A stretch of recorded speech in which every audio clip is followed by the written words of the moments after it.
नमस्कार आदि दर्शक, आजको जनता जान्न चाहन्छन् कार्यक्रममा हामी एजुकेसनको बारेमा, भारतमा किन विद्यार्थीहरू पढ्न जान्छन्, विभिन्न विश्वविद्यालय गएर साँच्चै उनीहरूले क्वालिटीको एजुकेसन प्राप्त गर्न सकेका छन् त? विद्यार्थीहरूको कुरा गर्दाखेरि साँच्चै उनीहरू अध्ययनको लागि राम्रा राम्रा विश्वविद्यालयहरू खोज्न थाल्छन्, कलेजहरू खोज्न थाल्छन्। विभिन्न किसिमको गोष्ठीहरू हुन्छ, सेमिनारहरू हुन्छ, त्यहाँ गएर उनीहरू पढ्नको लागि साँच्चै एकदम राम्रो क्वालिटीको, एकदम भरपर्दो विश्वासिलो विद्यालयको खोजीमा हुन्छ। आजको कार्यक्रममा हामी यस बारेमा चर्चा गर्दैछौँ। हाम्रो बीचमा परमजीत सिंह हुनुहुन्छ। तपाईँलाई म यो जनता जान्न चाहन्छन् कार्यक्रममा स्वागत गर्न चाहन्छु। नमस्कार। आपका एजुकेशन इंस्टीट्यूशन क्या करते हैं नेपाल में? सर 2011 से नेपाल के बच्चे आदित्य एजुकेशनल इंस्टीट्यूशन में पढ़ने जा रहे हैं। 2011 से जी, ये 9वां वर्ष। आदित्य एजुकेशन इंस्टीट्यूशन का मूल उद्देश्य क्या है? इसका स्थापना क्यों किया आपने? 1984 में स्टार्ट हुआ था। एक छोटे से स्कूल से स्टार्ट हुआ था, आदित्य एकेडमी से। और हमारे जो चेयरमैन सर हैं डॉक्टर एन शेषा रेड्डी सर, उनका ये मूल उद्देश्य था कि स्टूडेंट जो होता है ना, उसके अंदर बहुत क्षमता होती है, बशर्ते कोई उसको जगाने वाला चाहिए, कोई उसको हिलाने वाला चाहिए और कोई उसको सही रास्ता दिखाने वाला चाहिए, क्योंकि इस यंग एज में ना बहुत ज़्यादा एनर्जी होता है। लेकिन अध्ययन के लिए सबसे बड़ा क्या है? क्वालिटी को एजुकेशन होना चाहिए। जी, आपका आदित्य एजुकेशन इंस्टीट्यूशन में वो समस्या है कि नहीं? क्वालिटी एजुकेशन का परिभाषा क्या है, क्वालिटी एजुकेशन होता क्या है? सबसे पहले तो उसकी डिग्री इंटरनेशनली रिकॉग्नाइज होनी चाहिए, पूरे विश्व भर में उसकी डिग्री की मान्यता होनी चाहिए। आपका कॉलेज का मान्यता है? विश्वभरी मान्यता है? जिस पूरे विश्व में हमारे कॉलेज का मान्यता है। कितना देश का आदमी आपका विश्वविद्यालय में आदित्य एजुकेशन में आता है? 2019 तक 23 देश के विद्यार्थी 23 देश का आ गए। 23 देश के विद्यार्थी आदित्य देश को नाम बता एजुकेशन। दीजिए। जी सर, मैं बता सकता हूँ। 2011 में हमने इंटरनेशनल मार्केट में सबसे पहला स्टार्ट किया था नेपाल, और 2011 से लेके 19 तक में हमने नेपाल, बांग्लादेश, भूटान, जो हमारे इंडिया के आसपास हो गए। अब थोड़ा इंडिया से दूर चलते हैं, अफ्रीकी देश में चलते हैं। Nigeria, Ghana, Mali, Benin, Ivory Coast, Sudan, South Sudan. South Sudan अभी पूरे वर्ल्ड का यंगेस्ट कंट्री है। यंगेस्ट कंट्री है? यंगेस्ट कंट्री, जिसको 5 साल पहले आज़ादी मिली है। नागरिक क्यों नहीं आया? जापान का क्यों नहीं आया? सर देखिए, अमेरिका और जापान, यूरोपियन यूनियन का क्यों नहीं आया? जर्मनी का क्यों नहीं आया? क्योंकि अभी कनाडा का क्यों नहीं आया? नहीं, आदित्य एजुकेशन इंस्टीट्यूशन में ये जापान के और यहाँ की जो आप बात कर रहे हैं, हमने अभी तक अपने आप को वहाँ तक पहुँचाया नहीं है। अमेरिका का विद्यार्थी भी आपका आदित्य में आ सकता है? बिल्कुल आ सकता है सर, बिल्कुल आ सकता है। अभी 2-3 साल के बाद हमारा प्लानिंग है कि हम अमेरिका में भी अपना इंस्टीट्यूट स्टार्ट करने जा रहे हैं। अंतर्राष्ट्रीयकरण होगा? बिल्कुल होगा, पर उसके लिए कुछ समय चाहिए, क्योंकि मैं आपको जैसे पहले बताया कि आदित्य इंटरनेशनली रिकॉग्नाइज है, तो हम नहीं चाहते कि जल्दीबाजी में कोई कदम उठाया जाए। इनका संबंध है, बता दीजिए आज। जी, जैसे जल्दीबाजी में कोई कदम उठाएं और वो सही ना हो तो अच्छी बात। ये एजुकेशन है, क्योंकि एजुकेशन में होना नहीं चाहिए। एजुकेशन सिस्टम में आज का दिन में विद्यार्थी का जो चाहना है, इसमें सब है। जी सर, जो डिग्री आपको मिलती है पूरे वर्ल्ड में रिकॉग्नाइज है। मिनिस्ट्री ऑफ MHRD, जो इंडिया की MHRD मिनिस्ट्री है, वहाँ से हमारे कॉलेज को स्पेशली रिकॉग्नाइज किया गया है कि आपके कॉलेज में 15% फॉरेन स्टूडेंट एडमिशन लेते हैं। गवर्नमेंट ने हमें 15% का इंटेक दिया है एक्स्ट्रा फॉरेन स्टूडेंट्स के लिए।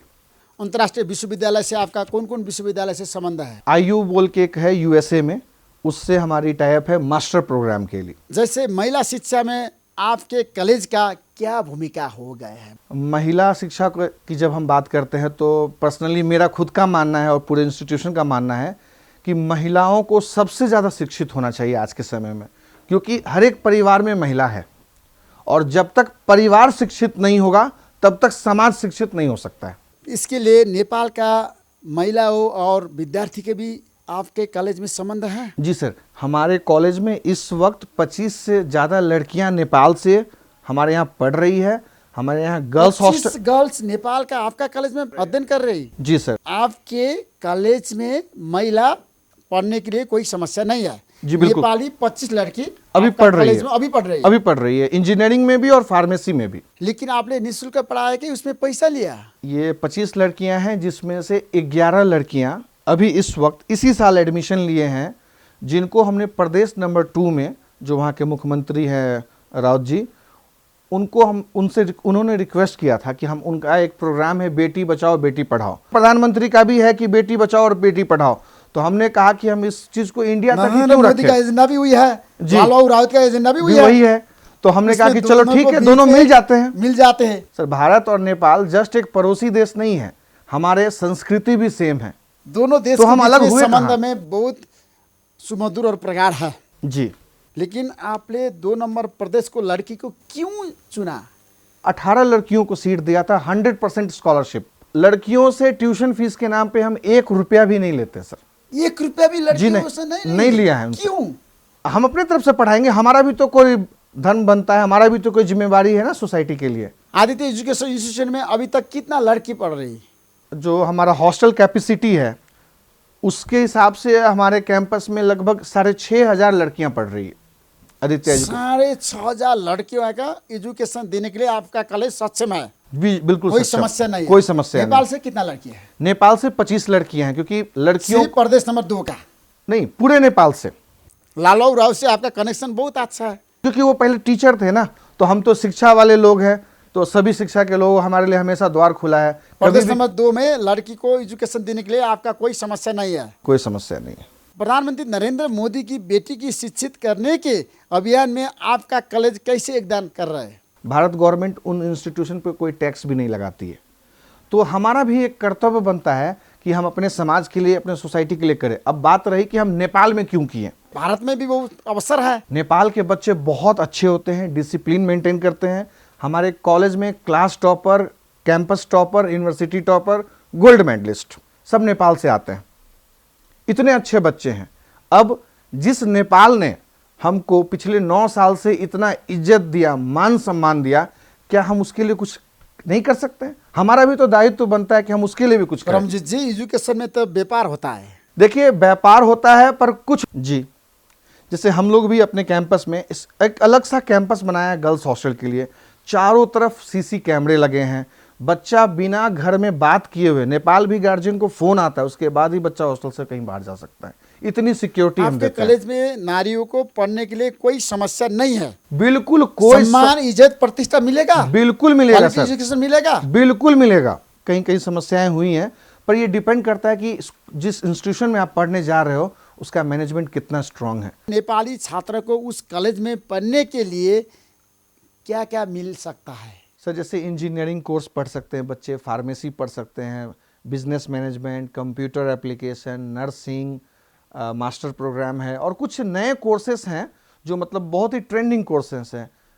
Bachelor in animation, forensic science, अभी तो बहुत ज़्यादा एक डिमांड आ गया है, आर्टिफिशियल इंटेलिजेंस, डिजिटल मार्केटिंग, तो बहुत सारी चीज़ें हैं। और हम लोग क्या नेपाल में पढ़ने वाला छात्र के लिए कोई विशेष सेवा सुविधा है? जी सर, नेपाली स्टूडेंट्स के लिए उनके परसेंटेज के हिसाब से स्कॉलरशिप है। स्कॉलरशिप है? हाँ, स्कॉलरशिप है, हर एक बच्चों के लिए स्कॉलरशिप है, लड़कों के हर लिए एक भी को लिए है। है? जी सर, अगर उसका 60% है, 70% है, 80% एक है। साल के लिए प्लस कितना 2 का है विद्यार्थी के लिए? सर, एक साल के लिए मान के चलिए कि 2 लाख एनसी पड़ता है बच्चों को, रहना खाना पीना सब कुछ करके, जिसमें हम उनको एसी हॉस्टल देते हैं, 2 टाइम खाना और 2 टाइम नाश्ता अनलिमिटेड देते हैं। 2 लाख देने से एक साल में हो जाएगा? नेपाली, 2 लाख नेपाली की बात कर रहा 2 लाख नेपाली हूँ जी, साल का। साल का? जी, 3 AC साल का, हॉस्टल- 4 साल का, 5 साल का, कितने साल का कोर्स होता है? इंजीनियरिंग और फार्मेसी ले ले तो 4 साल का हो गया, बिजनेस मैनेजमेंट 3 साल का हो गया, फार्मा डी अगर पढ़ने जाता है तो 6 साल का हो गया। तो 3 साल, 4 साल, 6 साल के कोर्सेस हैं। 3 साल के 6 लाख रुपया लागेगा जी सर, नेपाली नेपाली एक विद्यार्थी के लिए। ये स्कॉलरशिप अवसर है। ये अवसर है। एजुकेशन में नेपाल भारत संबंध में क्या संबंध है, बता दीजिए आज। सर देखिए, एजुकेशन में जहाँ तक मैं जानता हूँ कि इंडियन एम्बेसी भी, आप देख लीजिए कि महात्मा गांधी जुबली अवार्ड देती है 10th स्टैंडर्ड के बच्चों को, 11th 12th के बच्चों को, नेपाल में ही पढ़ते हैं और नेपाल में ही उनको स्कॉलरशिप मिलता है। ये इंडिया गवर्नमेंट की तरफ से, इंडियन एम्बेसी की तरफ से। उसके बाद स्टडी इन इंडिया प्रोग्राम है, एडसिल का प्रोग्राम है, कॉम्पैक्स बोल के है जो एम्बेसी के थ्रू चलती है, जहाँ बच्चों को 100% स्कॉलरशिप और पॉकेट मनी भी दिया जाता है। तो ये संबंध है इंडिया और नेपाल के एजुकेशन का। आपके कॉलेज ने शिक्षा के क्षेत्र में क्या योगदान दिया भारत में? हमारे कैंपस में इंक्यूबेटर सेंटर बोल के हमने एक एस्टेब्लिश किया है, जहाँ पर हमने पूरे इंडिया से बच्चों को इनवाइट कर रखा है कि अगर आप कोई प्रोजेक्ट करना चाहते हो और वो प्रोजेक्ट सोसाइटी को जाके हेल्प करेगी तो 2 करोड़ तक कॉलेज उस प्रोजेक्ट पे इन्वेस्ट करेगा, बशर्ते कि वो प्रोजेक्ट सोसाइटी को कहीं ना कहीं जाके कोई मदद पहुंचाए। वो पर्सनल प्रोजेक्ट नहीं होना चाहिए, वो सोसाइटी के लिए प्रोजेक्ट। आपका कॉलेज के सबसे बड़े विशेषता क्या है? जो हमारे लैब्स हैं उस पर हम बहुत ज़्यादा ध्यान देते हैं। जैसे मान लीजिए कि बच्चा कंप्यूटर इंजीनियरिंग पढ़ने गया, किसी कॉलेज में 300 बच्चे हैं पर कंप्यूटर सिर्फ 50 है, और किसी कॉलेज में 300 बच्चे हैं और कंप्यूटर 300 है। तो ये लैब का विशेषता हुआ। भारतीय प्रधानमंत्री नरेंद्र मोदी ने नेपाल में आकर भी छात्रवृत्ति के लिए घोषणा किया था।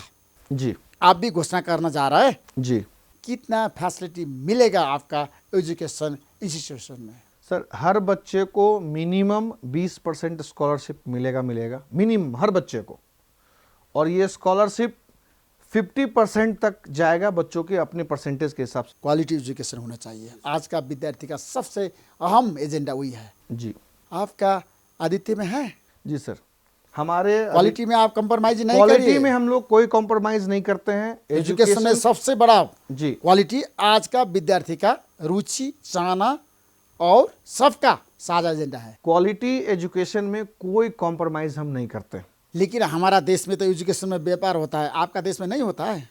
ये अलग अलग लोगों की अपनी मानसिकता है, पर जहाँ तक मैं जानता हूँ कि मेरे चेयरमैन सर का सिर्फ एजुकेशन ही एक जगह है, और चेयरमैन सर खुद सुबह 8 बजे से रात के 8 बजे तक कैंपस पे बैठते हैं। इनका कोई अलग दूसरा व्यवसाय भी नहीं है। पूरी की पूरी फैमिली एजुकेशन पे ही निर्भर है। पुराना छात्रा का उपहास किया जाता है कि नहीं? बिल्कुल किया जाता है सर। यहाँ से जब बच्चे जाते हैं उससे पहले हम उन लोगों को बताते हैं कि आपको वहाँ क्या करना है, कैसे रहना है, वहाँ का नेचर कैसा है, आपके जो पड़ोसी होंगे वो कैसे होंगे, आपके यहाँ से जो बच्चे आए हैं, गार्जियन गए हैं, पेरेंट्स जो जाते हैं बच्चों को छोड़ने, उन पेरेंट्स का भी हमारे पास वीडियो आप कहेंगे तो दिखा देंगे आपको कि पेरेंट्स क्या बोलते हैं। खेलकूद में भी सबका रुचि है, स्पोर्ट में आपका कॉलेज में सब व्यवस्था है? सब व्यवस्था है सर। 180 एकड़ का कैंपस है, 25 एकड़ का सिर्फ प्लेग्राउंड है, और स्पोर्ट्स की सारी फैसिलिटी कैंपस में ही है। साल में हम बच्चों को इंटरनेशनल स्टूडेंट्स डे बोल के स्पोर्ट्स डे करवाते हैं, क्रिकेट का प्रीमियर लीग कराते हैं, इंडोर स्पोर्ट्स करवाते हैं, उसके बाद टेक्निकल फेस्ट भी करवाते हैं कि अगर कोई बच्चों को रुचि है कि नहीं मैं कुछ नया टेक्निकल चीज़ बनाऊं और लोगों को दिखाऊं कि मेरे अंदर ये रुचि है कि मैं कुछ नया टाइप का ब्रिज बनाना चाहता हूं, कुछ नया टाइप का एप्लीकेशन बनाना चाहता हूं, कुछ नए टाइप का डेमो है। जैसे बच्चे हमारे कैंपस में, एक का सबसे अलग विशेषता ये है सर कि आदित्य एजुकेशनल इंस्टीट्यूशन पिछले 3 साल से गो कार्ट बोल के एक रेस करवाती है, जिसमें पूरे इंडिया से इंस्टीट्यूशन को इनवाइट करती है। 8-10 बच्चे मिल करके, कंप्यूटर, मैकेनिकल, इलेक्ट्रिकल मिलके, जो जनरेटर का इंजन होता है ना होंडा का, उससे कार बनाते हैं। आंध्र प्रदेश का सब कॉलेज से आपका संबंध है? सभी कॉलेज से हमारा संबंध है। हम सभी कॉलेज को अपने सारे इवेंट में इनवाइट करते हैं, क्योंकि आपका इंटरनल रूप में उसमें बाहर का भी आने के लिए कोई समस्या नहीं कोई है। समस्या नहीं, ओपन डे होता है वो। लैंग्वेज में कोई समस्या है कि नहीं आंध्र प्रदेश सर में? देखिए, लैंग्वेज का समस्या की जहां तक आप बात करते हैं, एजुकेशन का मीडियम कंप्लीटली इंग्लिश है। इंग्लिश है उधर। हाँ, टीचिंग इंग्लिश में होगा, टीचिंग इंग्लिश में होगा। एग्जाम भी रेगुलर क्लास में नहीं, रेगुलर क्लास में हिंदी तो नहीं होगा। पर अगर क्योंकि बच्चा, हिंदी निषेध है आंध्र प्रदेश में। नहीं ऐसा कुछ भी नहीं है निश्चित। लेकिन आपका विश्वविद्यालय में, आपका आदित्य में तो है ना, हिंदी तो उसमें अवसर नहीं मिलेगा ना। नहीं, क्लासरूम में हिंदी पढ़ने वाला, हिंदी में दखल रखने वाला के लिए तो वहाँ एजुकेशन का समस्या है कि नहीं?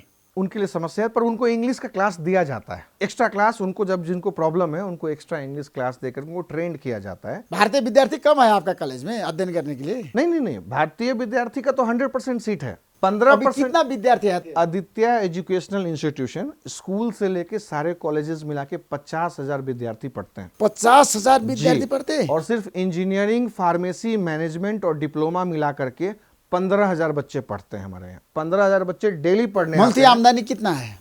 एजुकेशन संस्थाएं में इंडिया में आमदनी नहीं होती है, क्योंकि जो आना है वो टीचर पे जाना है, लैब को अच्छे बनाने में इन्वेस्ट करना है, नए बिल्डिंग्स बनाने हैं, बच्चों को नई सुविधाएं देनी है। एजुकेशन में कोई आमदनी नहीं होता है भारत में?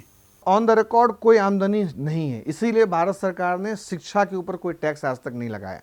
आप इंडिया में चेक कर लीजिए, एजुकेशन में टैक्स नहीं है भारत में। एजुकेशन पे कोई टैक्स नहीं है इंडिया में, क्योंकि भारत सरकार भी चाहती है कि एजुकेशन हर इंसान को मिलना चाहिए। एजुकेशन हर एक इंसान का अधिकार है। अभी नेपाल में बहस हो रहा है कि भारत में जितना भी विद्यालय है वो ठगी धंधा करता है, नेपाली विद्यार्थी को लेकर फायदा उठाता है। कुछ कॉलेजेस ऐसे हैं जिसके वजह से सब लोग बदनाम है। इसको ये आप समस्या भी है। निषेध करिए। जी जी जी, एक अभियान चलाइए। बिल्कुल सही परमजीत आप जी। कह रहे हो जी। इसमें क्या होता है ना, क्योंकि कि ये ठगी सिर्फ धंधा में ये एक कोई तरफा भी नहीं काम है। नहीं करिए। जी, समस्या तो है ना भारत में पढ़ने के लिए भी। मैंने भी सुना है एजुकेशन में। कुछ जगह से कंप्लेन्स हैं ऐसे, पर मैं आपको बताता हूँ इसमें होता क्या है ना, कुछ लोग उधर के और कुछ लोग इधर के, दोनों तरफ से मिल के ऐसा गेम होता है। बहुत सारी इंस्टीट्यूशन ऐसी हैं जो इन सब चीज़ों के खिलाफ है। खिलाफ में होना चाहिए, बिल्कुल होना कोई चाहिए। विद्यार्थी को बिचल में पाना नहीं चाहिए। विद्यार्थी का एक भविष्य है, अगर उसका एक विद्यार्थी का उनके भविष्य नाम खराब में हो गया, ठगी धंधा नहीं करना बिल्कुल चाहिए। बिल्कुल बिल्कुल। कभी कभी क्या होता है कि विद्यार्थी जो होते हैं ना, विद्यार्थी को भी कोई कम पैसा बोल दिया, वो आंख बंद करके उस पर भरोसा करके चला जाता है कि मेरा पैसा कम लग रहा है। पर जब वहां पहुंचते तो उनको पता चलता है, खुद भी तो सोचना चाहिए ना कि इतने कम पैसे में तो नेपाल में नहीं पढ़ाई होता है, तो इंडिया में कैसे पढ़ाई हो जाएगा। सबसे बड़ा डिसिप्लिन महत्वपूर्ण और अहम क्वालिटी एजुकेशन एजुकेशन आज का दिन में आपका कॉलेज में मिलेगा।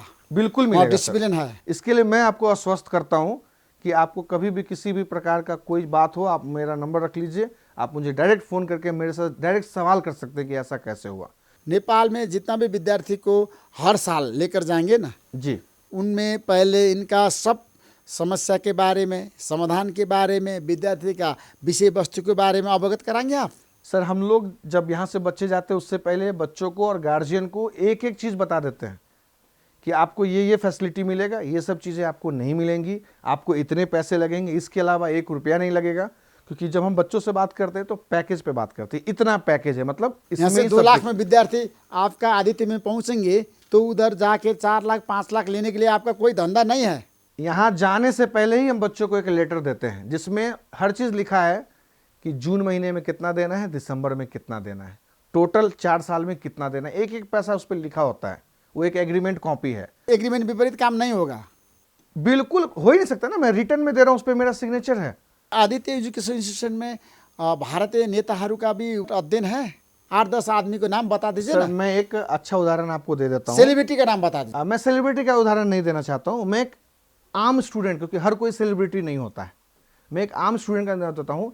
एक लड़की है सुरुचि नाम की, नेपाल की लड़की है, 11th-12th आदित्य में किया था 2012-13-14 में, और वो आज के डेट में यूएस में जॉब कर रही है।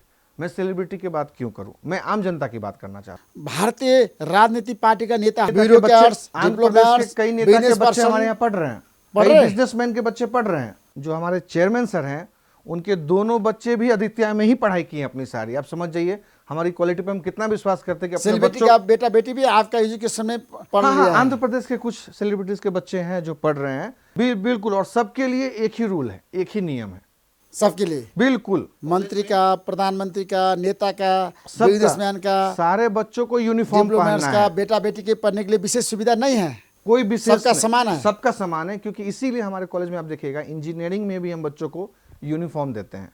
यूनिफॉर्म का मतलब क्या हो गया, जैसे ही आपने आदित्य का यूनिफॉर्म पहन लिया, टीचर के नज़र में, मैनेजमेंट के नज़र में, हमारे नज़र में हर एक बच्चा समान है। उस समान होना भी चाहिए। यूनिफॉर्म मंत्री का पहनने के बेटी का बाद उच्च सम्मान और साधारण जनता का बेटा का अपमान होना नहीं चाहिए। सबका एक ही जैसा सम्मान होगा, चाहे वो मिनिस्टर का बच्चा हो, चाहे वो एक गरीब किसान का बच्चा हो। Thank you so much. Classroom में सारे परमजीत बच्चे हमारे जी, एक जैसे। Thank you so much. धन्यवाद सर, धन्यवाद। नमस्कार। नमस्कार।